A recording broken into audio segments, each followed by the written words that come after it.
상황이 좀 이상하지 않으세요? 빌라 1층 주차장에서 살해됐다는 게 주차장이란 공간이 폐쇄된 데도 있지만 그러니까 다 개방된 곳이라는 거예요.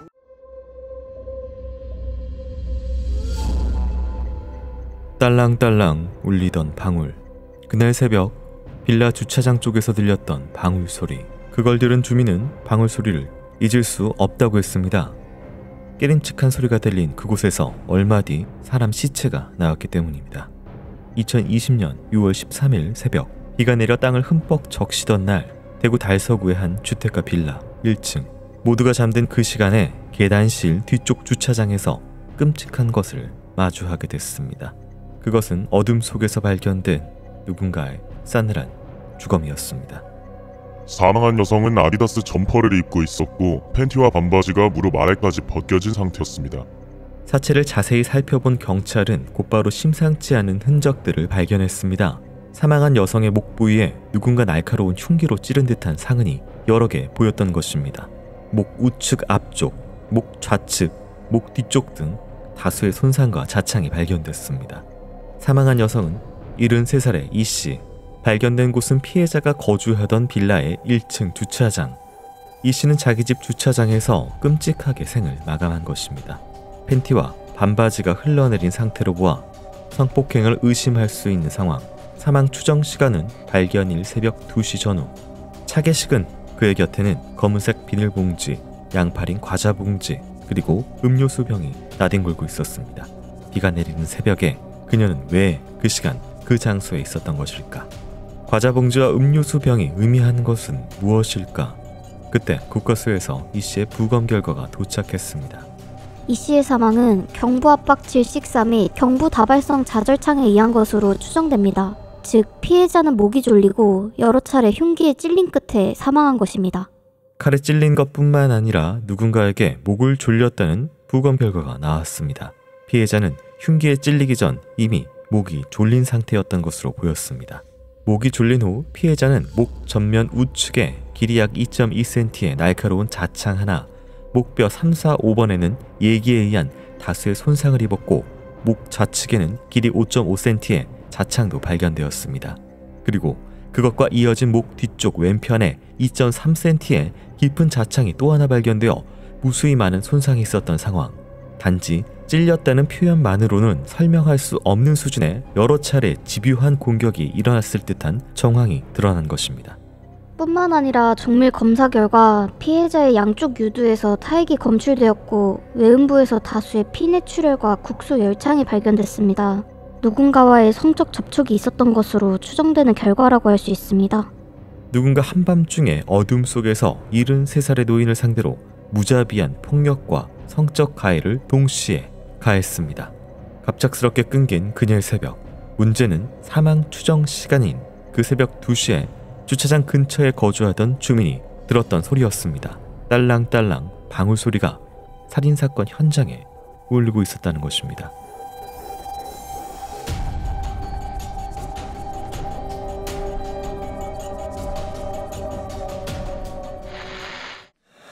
안녕하세요. 이곳은 크라임. 저는 진행과 연출을 맡고 있는 김PD입니다.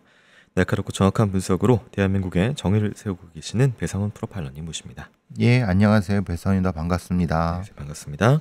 크라임은 내게 꼭 필요한 보험만 남겨주는 보험 솔루션 보험장터와 함께 하고 있습니다. 네, 오늘 준비한 사건은 2020년 6월 대구 달서구에서 발생한 사건입니다. 73세의 여성이 자신이 거주하는 빌라 1층 주차장에서 끔찍하게 발견이 된 사건인데요. 당시 옷도 일부 벗겨져 있었고 정말 심각한 집요한 공격이 벌어졌습니다. 이런 상황을 통해서 무엇을 알 수가 있을까요? 상황이 좀 이상하지 않으세요?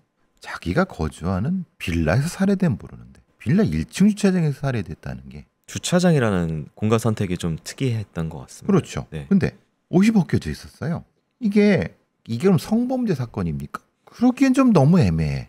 주차장이란 공간이 폐쇄된 데도 있지만 바깥에서 금방 볼 수 있는 1층 주차장이니까 이게 필로티식으로 보통 이제 요새 있는 빌라의 1층에 주차장이 그렇죠. 있고 위로 올라가는 2층부터 그러니까 다 개방된 곳이라는 거예요. 그러니까 누가 내려오면 보이고 그렇죠. 아니면 지나가는 사람도 볼 수 있는 거예요. 네네.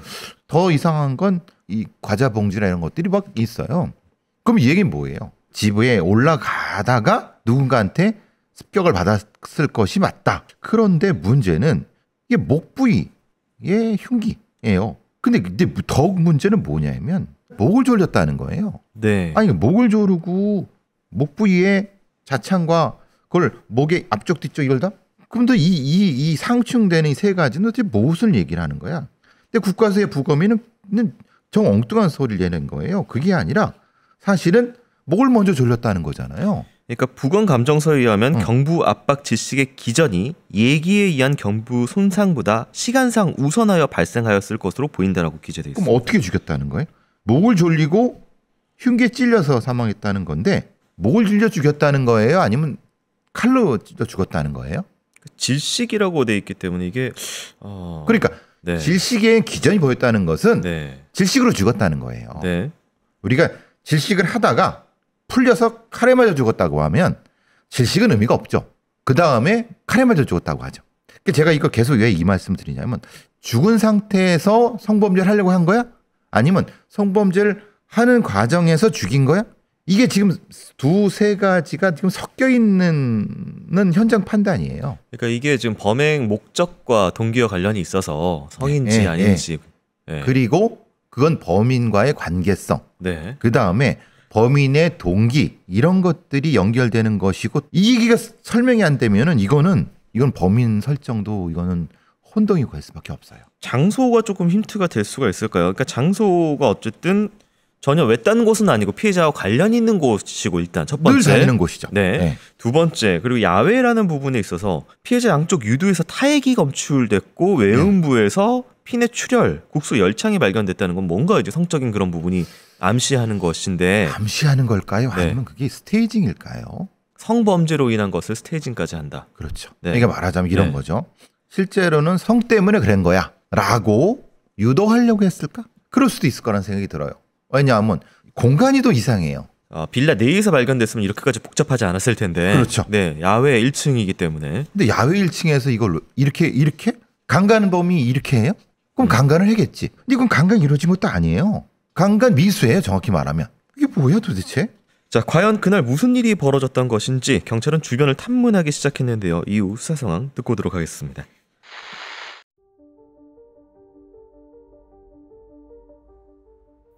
수사팀은 곧장 현장 주변 탐문 수사에 나섰습니다.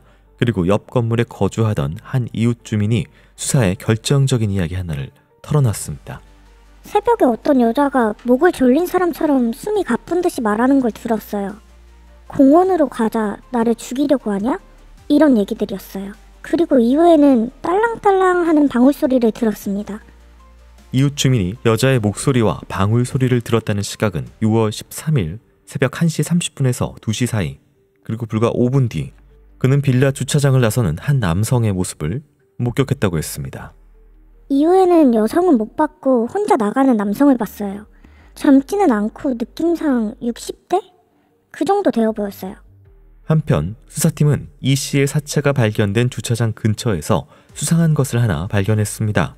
전봇대 앞에 세워진 리어카 한 대, 파지를 모으는 노후한 리어카 안쪽에 신문지로 덮여져 있던 무언가. 그것은 누군가 황급히 숨기듯 버린 흔적이 역력했습니다. 그 속에서 발견된 건 피가 묻은 등산용 칼, 총 길이 약 24.5cm, 날길이만 무려 14.5cm에 달하는 흉기였습니다. 뿐만 아니라 그 옆에 청테이프를 감아 만든 조잡한 칼집이 함께 발견됐습니다. 그런데 수사팀을 놀라게 한 것은 더 있었습니다. 등산용 칼과 청테이프로 만든 칼집이 발견되자 수사의 퍼즐이 맞춰지는 듯했습니다. 그곳이 다름 아닌 이 씨가 사망한 채 발견된 주차장에서 약 37m 떨어진 공원 인근 전봇대 앞이었기 때문입니다. 그곳은 이웃 주민이 그날 새벽에 여자의 목소리를 들은 장소 인근이기도 했습니다. 경찰은 범행 현장 주변에 CCTV 영상도 입수해 사건 전후의 상황을 확인해 보았습니다.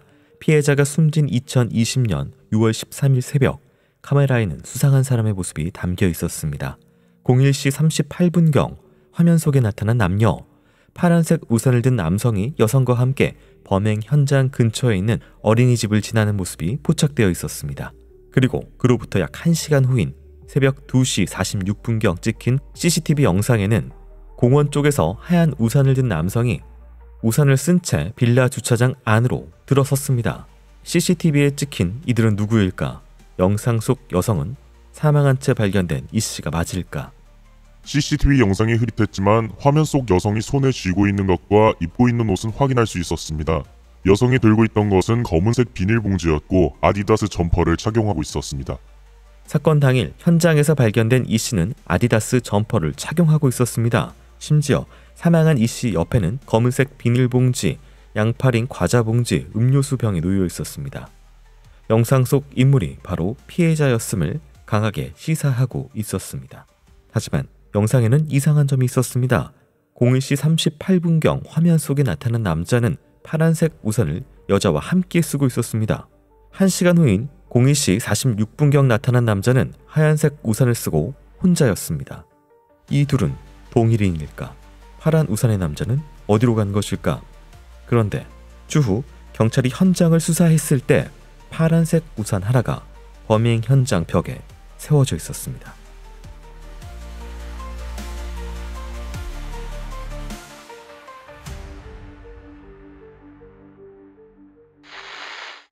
이웃 주민이 좀 결정적일 수도 있는 증언을 하는데 주차장 쪽에서 여자가 목이 졸린 숨이 가쁜 목소리로 공원으로 가자, 나 죽이려고 하냐라는 이야기, 그리고 딸랑딸랑하는 방울 소리를 들었다라고 합니다. 피디님이 이 스크립트로 봐서 이게 어떤 상황으로 보이세요? 여자가 공원으로 가자, 나 죽이려고 하냐라고 하는 것은 뭔가 위협적인 상황이 발생을 했을 거기서 여성이 여기 말고 공원 쪽으로 가자라고 좀 이렇게 유도를 하는 것인지. 그렇게 들으셨어요? 네. 반대로 들어보죠. 네. 성관계를 하려고 해. 그런데 여기는 아니야. 공원으로 가자. 공간이 성행위에 안 맞는 공간이라는 거예요. 네. PD님의 판단과 제 판단을 양쪽에 놓고 네. 이 스크립트의 감정선을 이 여성이 어떻게 했는가에 따라서 정반대가 나타날 수도 있어요. 이 숨이 가쁜 듯이가 앞서서 나온 경부 압박에 의한 숨이 가쁜 것인지, 아니면은 뭐 약간 성적인 그렇죠. 그런 상황에서의 숨이 가쁜 것인지. 왜냐하면 이거는 네. 이 사람이 들은 거예요. 들었는데 그게 듣다는 것은 이 사람이 듣는 사람의 심리적 상태에 따라서 다른 거예요. 그러니까 그걸 구분해서 진술을 받았어야 되는 거예요. 이건 이 진술을 받은 탐문하는 형사가 이 상황을 전혀 모르는 애예요. 두 가지로 좀 상황이 갈려서 봐야 될 것 같습니다. 첫 번째는 앞서서 말씀하신 대로 상황이 섞여 있다고 하는. 그렇죠. 그러니까 지금 목을 졸리고 어떤 그런 공격 상황에서 네. 이후에 성적인 것을 덧댄 스테이징 네. 혹은 덧댄 상황이 발생했을 가능성과 성적인 목적으로 무슨 상황이 발생을 했는데 그것이 여의치 않자 공격으로 이어졌을 가능성이 갈린다. 그것도 중간도 있고. 나를 죽이려고 하나라고 하면 목을 졸랐기 때문에 그런 거잖아요. 근데 만약에 이 사람이 네. 이 이웃 주민이 돌아가신 분의 상황을 조금이라도 들었다고 하면은 목을 졸린 듯하다고 하는 것이 좀 다르게 해석될 수 있는 거예요. 저 같으면 만약에 이런 얘기했으면 이건 퀘스천 마크를 이건 띄어나. 또 하나의 중요한 증거가 발견이 되는데 바로 등산용 칼이었습니다. 이게 청테이프로 만든 칼집이 발견이 되어 있고 멀지 않은 그러니까 전봇대 리어카, 그러니까 파지 뭔가 그런 곳에 박혀 있었는데 길이가 24cm에 칼날 길이가 14.5 정도의 길이로, 그러니까 뭐 일반적으로 뭐 맥가이버 칼 가지고 다닐 정도로 일반으로 가지고 다니는 휴대용으로 보기에는 좀 약간 큰 사이즈입니다. 근데 여기서의 문제는 그거예요. 저는 칼보다는 네. 조잡한 칼집, 청테이프를 감아 만든이라는 거예요. 자, 생각해 보세요. 거기서 내가 강간을 하려고 했어. 아니면 강도를 하려고 했어. 근데 왜 조잡한 칼집을 가지고 다녀요? 작정을 했는데. 그러니까 이게 내가 범행을 위해서 쓰는 그러니까 사전에 예비된 범행 도구냐의 여부 때문에 그렇죠. 그런 거죠. 차라리 그냥 급히 뭔가를 보고 하는 이게 그냥 가지면 안 되니까 테이프 있어? 이렇게 네. 하면은 얼마쯤이면 만들 수 있을까요? 사실 뭐 종이로 이렇게 감은 다음에 그 위에 테이프 감아서 네. 칼집 만들려면 금방 만들 수 5분도 있죠. 안 돼요. 네. 그럼 이 상황이 무슨 상황이냐? 갔다가 내가 저걸 뭘 어떻게 해야 돼라고 그랬다고 하면 될 수도 있는. 네. 그러니까 이 상황 자체가 완전히 다를 수 있는 거예요. 이 판단 자체가. 네. 그래서 이 중요한 포인트라는 것은 조잡한 칼집이고 칼날 길이가 문제가 아니라. 네. 그리고 뭔가 왜 그럼 여기다 왜 버렸을까? 파지를 모으는데 이렇게 버렸을까? 아이고 갔다가 저쪽 버리면 되지. 안 보이게 할 수도 있잖아요. 이거 칼을 씻지도 않았어요. 그렇죠. 네. 그러니까 이게 너무 이상하다는 거예요. 뭐 혹은 이게 저희가 비체계성이라고 하는 그러니까 계획적으로 이성적으로 사고하지 않는 종류의 범인 유형을 봤을 때 이게 이렇게 걸릴 수가 있잖아요. 자기 범행이고 멀지도 않은 곳이고 비도 오는데 뭐 빗물에 닦을 수도 있는 상황에 심지어 안 해놨고. 그렇죠. 네, 이거 어떻게 봐야 될까요? 그러니까 그럴 필요가 없거나 네, 아니면 상황이 그 상황이 아니거나 여러 가지 상황을 같이 복합적으로 봐야 된다는 거예요. 이게 꼭 거기다 그냥 갖다 버리고 갔다는 것은 라고만 생각하기에는 너무 이상해요. 이것은 그 칼을 거기다가 그냥 버린 것이. 어떤 예외적인 그 말하자면 있을까요? 이것이 네, 누군가가 네, 다른 어떤 범행을 유도하기 위해서 아니면 이걸 마치 누군가가 했다는 것처럼 이렇게 뒤집어 씌우기 위해서 이렇게도 가능한 거죠.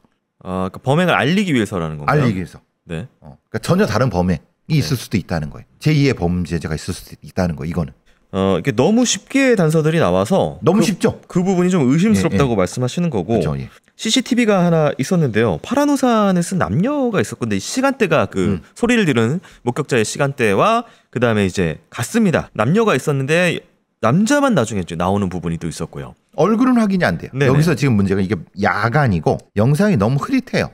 그래서 정확히 그 얼굴은 확인이 안 되고 네. 대충 옷, 우산, 비닐봉지 정도는 확인되는 거예요. 이 재판에 이 수사 재판의 전체에서도 그게 그 사람이라고 추정된다고 했어요. 네, 그러니까 아디다스 점퍼를 입고 네. 있었다. 그렇죠. 네. 그 정도만 추정되는 거지 이게 그 사람이라고 하지는 않았어요. 그렇게 우연히 그렇게 될 수 있나? 당연히 그 사람이겠지 정도로 나왔어요. 이거는. 그러니까 그 시간대에 많은 사람들이 다니는 시간대가 아니고. 그렇죠. 네, 그렇기 때문에 그 얼마 없는 사람 중에서 같은 옷을 입고 그 같은 공간에 같은 목격된 시간대에 있었던 사람은 피해자와 그다음에 용의자일 것이다. 이 남성. 근데 왜 피해자는 왜 아디다스를 입고 있죠? 이게 사실은 계속 의문을 삼는 거예요. 지금 이제 이 동선은 그럼 또 어떻게 보실까요? 이게 원래 같이 있었던 상황이었기 때문에 둘이서 같이 있었고 같이 술을 먹다가 빌라 쪽으로 이동을 했고 거기까지는 돼요. 그러니까 피해자이자 같이 먹는 사람을 뭐 바래다 주는 뭐 그런 그런 느낌이에요. 네. 근데 그럼 이제 여기서 재구성은 이거잖아요. 바래다 주고 그 다음에 네. 집으로 올라가진 않았어요. 그러니까 수사진은 이렇게 판단할 수 있는 거죠. 올라가서 뭐 섹스를 하든 뭘 하든 하려고 했는데 눈치를 보니까 이상하니까 올라오지 마 라고 말다툼이 하다가 그래서 강간을 하려고 찌르고 뭐 이랬다는 게 이렇게 추정할 수 있는 거잖아요. 네. 말하자면. 근데 그러기엔 지금 제가 말씀드린 게 좀 너무 무리하다고 생각하지 않으세요? 이 상황이랑 좀 오랫동안 알던 사람이야. 근데 왜 주차장에서 3층까지 거주지까지 네. 못 오게 했을까? 그게 더 이상하다고 생각하지 않으세요? 그러니까 뭐 섹스를 할 수 있는 사이라면은 바로 집 앞인데 굳이 그렇죠. 무리하게 여기서 진행을 할 이유는 없다. 전혀 없는 거죠. 네. 그리고 아예 올라간 것도 아니고 아예 안 만난 것도 아니고 저는 이 감정선이 이해가 안 되는 거예요. 네, 알겠습니다. 그 중요한 디테일 중에 하나이기 때문에 예. 다시 한번 짚어봤습니다. 수사관이 확인한 범행 현장에는 파란 우산 하나가 남겨져 있었는데요. 이 우산을 들었던 남자 누구였을지 이후 수사 결과 살펴보도록 하겠습니다.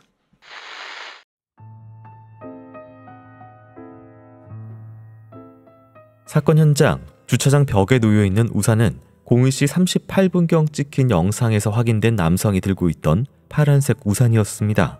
CCTV 영상에 의하면 1시 38분경 피해자 E씨와 함께 주차장에 왔다가 2시 4분경 남성 혼자 주차장에서 나와 공원 쪽으로 걸어가는 모습이 찍혀 있었습니다. 이후 2시 46분경 동일한 남성이 혼자서 다른 우산을 쓰고 주차장으로 다시 들어오는 모습이 포착되었습니다. 그리고 불과 40초 후인 새벽 2시 47분 남성은 다시 혼자서 주차장을 빠져나가 어린이집 앞을 지나 사라졌습니다. CCTV 속 인물은 여러 사람이 아니라 동일한 남성이 주차장을 여러 차례 왔다 갔다 한 것입니다. 그는 무엇을 하러 현장에 몇 번이고 드나든 것일까? 시간이 좀 더 지난 새벽 3시 30분경 이상한 기척을 느꼈다는 이웃 주민의 진술이 또 있었습니다. 주차장 쪽 전등이 켜지더라고요. 그래서 창문을 조금 열고 그쪽을 봤어요. 근데 어떤 남자가 주차장 안에서 우산을 쓰고 왔다 갔다 하더라고요. 5분 정도였나? 한참을 그렇게 있다가 주차장에 나갔어요. 피해자가 사망한 것으로 추정되는 시점보다 약 1시간 이상이 지난 뒤 그는 왜 다시 돌아왔을까? 심지어 같은 날인 13일 새벽 3시 23분경 찍힌 영상에는 그 남자가 빌라 앞에서 서성이다 빌라 안으로 들어가는 모습이 확인되었습니다. 특이했던 건 빌라 근처 가게의 CCTV 영상에서 그가 입고 있던 옷이었습니다. 사건 전날 밤인 12일 밤 남자가 이미 CCTV 영상에 등장합니다. 영상 속 남성은 양팔 부분에 선명하게 새겨진 빨간색 줄무늬가 3줄 있는 검정색 아디다스 점퍼를 입고 있었습니다. 그것은 사망한 피해자 E씨가 발견됐을 당시 입고 있던 것과 정확히 동일한 옷이었습니다. 심지어 영상 속 그의 손에는 파란색 우산 하나가 들려 있었습니다. 사건 현장 주차장 벽에 세워져 있었고 최초 CCTV에서 확인됐던 그 파란색 우산이었습니다. 영상이 녹화된 시간은 12일 밤 9시 36분경. 남성은 사건이 일어나기 전부터 피해자 주거지 근처에 있었던 상황, 그리고 남자가 입고 있던 아디다스 옷은 피해자가 입고 사망한 채 발견된 것입니다. 둘은 확실히 어떤 관계가 있는 듯 했습니다. 경찰은 피해자의 통화 내역을 조사했고 사건 전날인 6월 12일 밤 9시 19분 그리고 9시 25분 불과 몇 분 간격으로 피해자는 같은 사람과 통화한 것을 확인했습니다. 경찰은 통화 상대의 신원을 곧바로 확인했고 그를 찾아냈습니다. 6월 13일 오후 3시 21분경 남성을 찾아냈습니다. 60대 남성 심씨였습니다. 그런데 그가 그럴 때마다 찰랑찰랑하는 소리가 들리더라고요. 경찰은 이웃 주민이 새벽에 들었다는 방울 소리가 떠올랐습니다.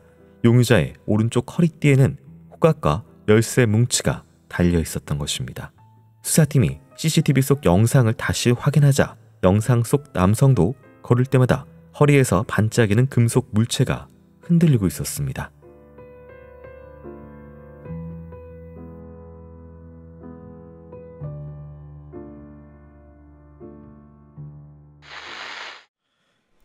CCTV 영상을 보면은 남자가 몇 번이고 왔다 갔다를 합니다. 네, 이런 움직임은 무엇을 의미를 할까요? 처음에 그럼 뭘 한 거죠? 몸에다가 저희 추행과 강간미수가 있었던 건 맞잖아요. 네. 그럼 그걸 그때 했다는 건가? 근데 그때는 이미 시신 상태잖아요. 그러면 거기를 왜 오죠? 그 반대로 생각하면 처음에는 목만 조르고 정신 잃은 상태고 갔다가 칼을 가지고 다시 와서 뭘 했다? 이게 구분 구성이 안 되면은 이 사람이 여기로 왔다 갔다 한 이유가 설명이 안 되는 거예요. 아니 자기가 범행을 하고 그 범행 현장에 걸릴 수도 있잖아요. 네네. 잡힐 수도 있는 거고. 근데 그거를 또 와? 그런 이야기가 있잖아요. 범인은 현장으로 다시 돌아온다. 그리고 실제로 주차장에 차 밑에 여성을 죽여서 넣어놓고 다음날 다시 확인하러 온 남성의 사건도 저희가 다룬 적이 있었고, 네, 확인을 하러 온 거 정도는 이해가 됩니다만 좀 빈번했던 것 같고. 네. 그리고 지금 이거는 거기 감춘 게 아니잖아요. 용의자가 한 명이 잡혔는데 피해자와 연락을 주고받는 걸 통해서 이제 검거를 한 부분이 있습니다. 이게 허리에 호각과 열쇠 이런 걸 달고 다니는 사람 같아요. 어쨌든 지금 이 남성이 입고 있던 옷이 검정색 아디다스 점퍼, 빨간색 줄무늬가 있는 이게 이쪽에, 사망한 피해자 이 씨가 발견됐을 때 입고 있던 것과 정확하게 동일한 옷이었다라는 부분 때문에 이 옷을 그렇다면 이 옷이 연락도 주고받고요. 그렇죠. 옷도 지금 이렇게 동일한 옷이 파괴됐고 이런 부분이 관계성 같은 부분에 있어서 사실 그렇죠. 관계를 알려주는 거죠. 네. 근데 옷을 왜 그쪽에 입혀요? 그러니까 예를 들어서 추워서 옷을 벗어줬다는 건지 야간에. 근데 그러면 네. 공원에서 벗어줬다는 거예요? 중간에 이제 나갔다가 다시 돌아올 때 그 사이에 벗어줬다는 것인지. 그러니까요. 네. 그게 이게 이해가 안 되는 거예요. 네. 그러면은 옷까지 벗어줄 사람이면은 네. 집에 들렸다 가진 않더라도 올라갈 수는 있잖아요. 올라가서 섹스를 할 수가 있다. 그렇죠. 네. 좀 가까운데. 네. 근데 그게 아니라 1층에서 뭔가가 벌어져? 그러면은 이 둘은 무슨 관계예요? 그리고 옷은 왜 벗어준 거야? 아니 벗어준 게 맞아? 아니 그게 아니야. 사실 이걸 스테이징하기 위해서 지가 입던 입을 그냥 입혔을 수도 있어. 가까운 것처럼. 오해를 하도록 유도를 했나? 범인이? 전 이걸 모르겠어요. 반대로 네. 피해자가 이 범인한테 애정을 표현한 게 있어요? 그 부분은 이제 다음 네. 브리핑에서 좀 살펴봐야 될 부분 같습니다. 네. 자, 방울 소리의 주인공이었던 용의자, 그는 피해자와 어떤 관계였을지 이후 사상 살펴보도록 하겠습니다.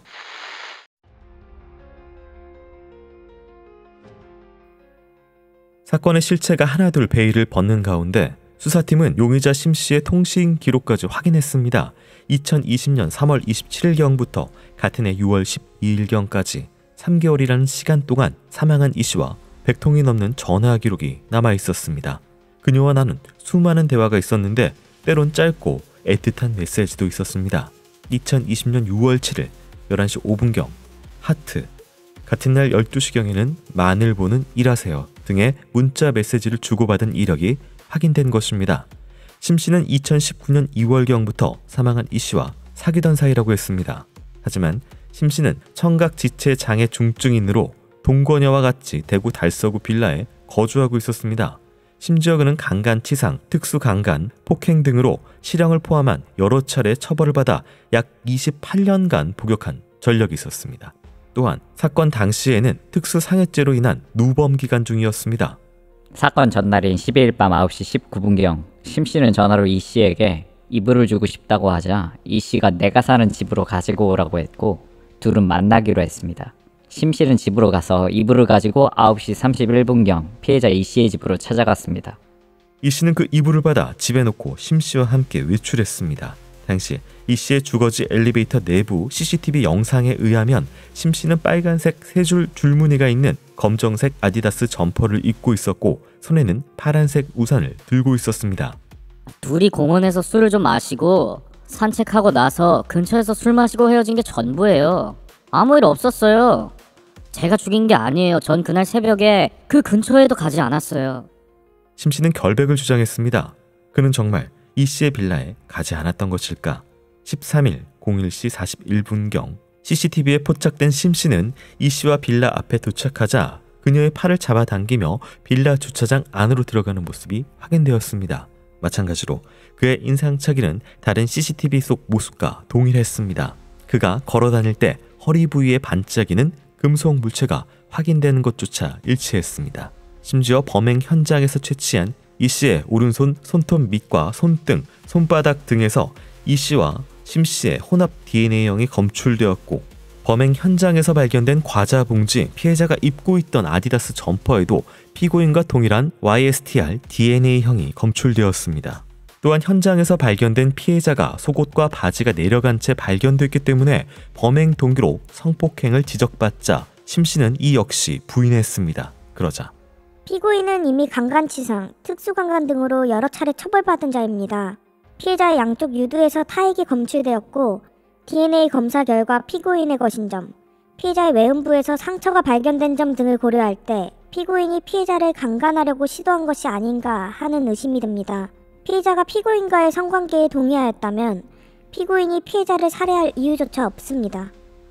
하지만 이 씨의 부검을 실시한 법의관은 그녀의 외음부에서 다수의 피뇌출혈 및 국소 열창이 발견됐는데 이것이 성기에 의한 것인지 손가락이나 다른 기구에 의한 것인지는 판단할 수 없다라고 했습니다. 또한 이 상흔을 타인이 낸 것인지 피해자 스스로가 낸 것인지 역시 알 수 없다는 취지로 진술했습니다. 이로써 범행의 주요 동기가 될 수 있는 성폭행 자체가 있었는지가 애매해진 것입니다.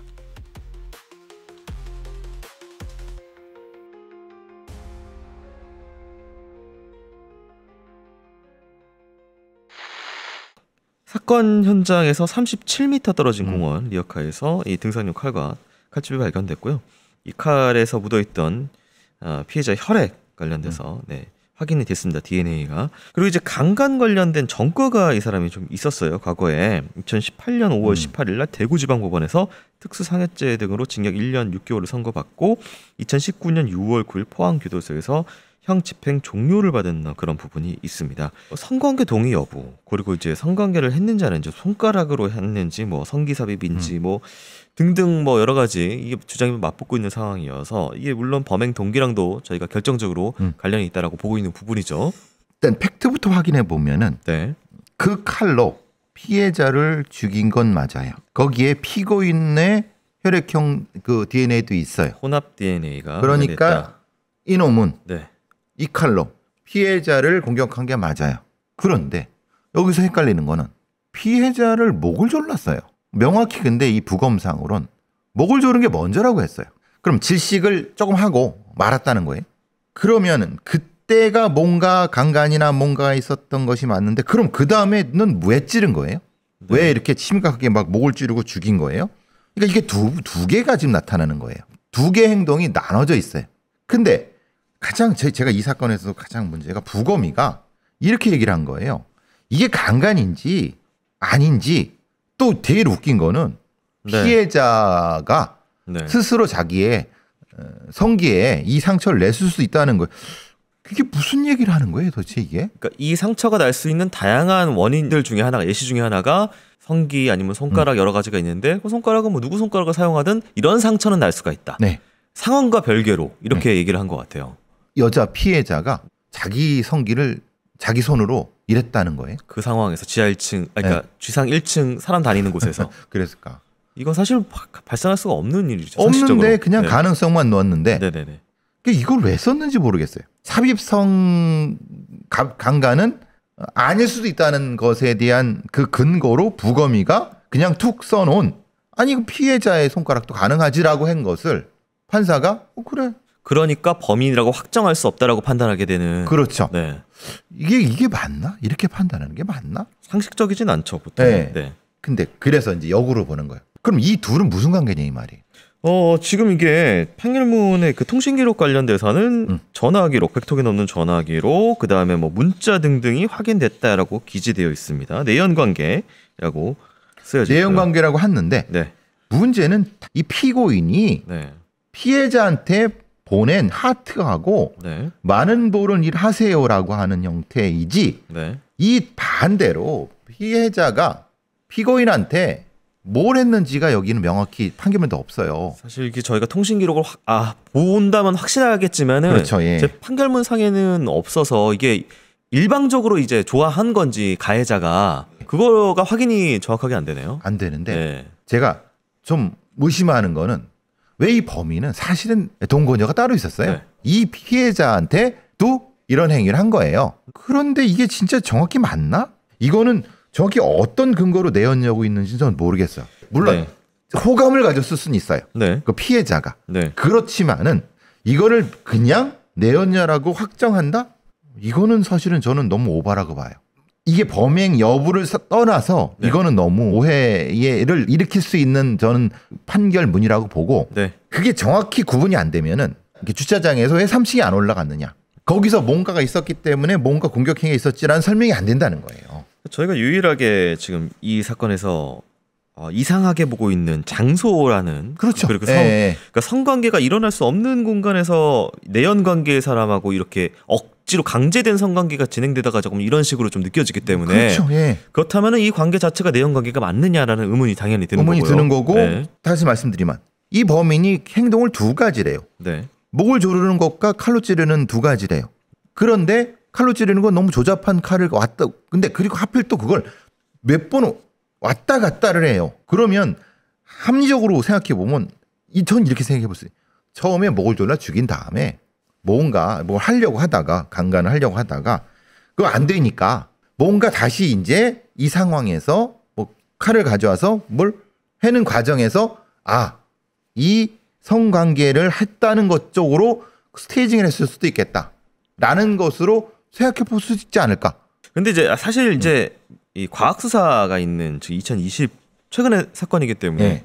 본인의 타액을 남기고 뭐 이렇게 해서 자기 자신의 옷은 이제 물적 증거기 때문에 타액하고 이거를 스테이징을 위해서 나라는 범인 자체를 드러나게 한다라는 것 자체가 조금 선택하기 어려운 지점이 아닐까요? 그런 부분은 좀. 그러니까 네. 이렇게 해서 거꾸로 생각해죠. 네. 전혀 경험이 없는 애라고 하면 상관없는데 이 범인은 특수상해 특수강간부터 상당히 많은 전과 경력이 있어요. 그 성범죄 경력이 있어요. 네. 그러면은 살인은 피할 수가 없어. 본인이 네. 죽였기 때문에. 네. 그러면 이거를 내연 관계에 의한 살인으로 갈 수도 있겠다고 머릿속으로 생각할 수도 있다고 생각해요. 그러니까 이것이 보통 사람이 생각 못 하죠. 그러니까 이거를 이런 방식으로 약간 비틀었다고 해도 저는 사실 가능하다고 보거든요. 이게 명확히 좀 밝혀져야 되는 거라고 생각해요. 이게 너무 설명이 안 돼요, 저는. 자, 그렇다면 재판 결과 살펴보기 전에요. 전화 하나 말씀 듣고 오도록 하겠습니다. 와. 왜? 무슨 일 벌어졌나? 이게 되네요. 저희 방송 보시고 보험 상태로 상담하신 분이 기존 보험료 39만 원 정도에서 20만 원 정도 줄여서 19만 원 내시면서도 보장 항목이 넣으셨다네요. 김 PD, 자네를 보면 항상 이런 생각이 들어. 무슨 생각이요? 이 인간 싹 패구나. 인간에 대한 믿음이 없구나. 무슨 소리 하시는 거예요? 김 PD, 우리 광고주야. 믿어야지. 이게 실제 사례라고. 심지어 그분은 기존의 중증 질환인 뇌출혈, 급성 심근경색만 보장되다가 보장 항목이 경증 질환인 뇌동맥류와 협심증까지 보장을 확대받았다고. 와, 보험료가 줄면서 보장까지 늘었다고요? 1대1 상담을 통해서 보험료는 팍팍 줄이고 보장은 쫙쫙 늘려준다고. 번호가 뭐죠? 1544-5788. 자세한 건 더보기 눌러보라고. 더보기 눌러서 보험장터 링크 클릭하거나 카톡 아이디 JK6003 검색해도 되는군요. 근데 진짜 이렇게 믿음이 부족한 자네는 역시 쇼핑. 믿는다고요. 광고주님 믿는다고요. 미래를 위한 안전장치 보험장터. 보험은 보험 전문가와 상의해보세요. 네, 재판 결과 살펴보도록 하겠습니다. 피고인은 피해자의 목을 조르고 등산용 칼로 피해자의 목을 여러 차례 찔러 피해자를 잔혹하게 살해하였다. 살인죄는 세상의 어떤 가치와도 바꿀 수 없는 사람의 생명을 침해하는 반인륜적, 반사회적 범죄로서 어떠한 방법으로 피해를 회복할 수 없는 중대한 범죄이다. 유족의 슬픔이 극심하고 그 정신적인 고통 또한 상당히 클 것으로 보인다. 피고인은 폭력 범죄 및 성폭력 범죄 등으로 이미 여러 차례 처벌받은 전력이 있을 뿐만 아니라 특수상해죄 등으로 누범 기간 중에 이 사건 범행을 저질렀다. 피고인은 수사기관에서부터 이 법정에 이르기까지 납득하기 어려운 변명을 하면서 범행을 부인하고 있다.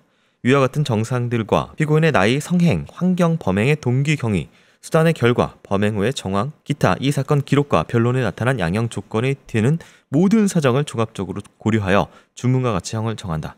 징역 20년에 10년간의 위치 추적 전자장치 부착이 명의됐습니다. 근데 주의해야 될 부분이 강간살인죄에 대한 부분에 대한 판단입니다.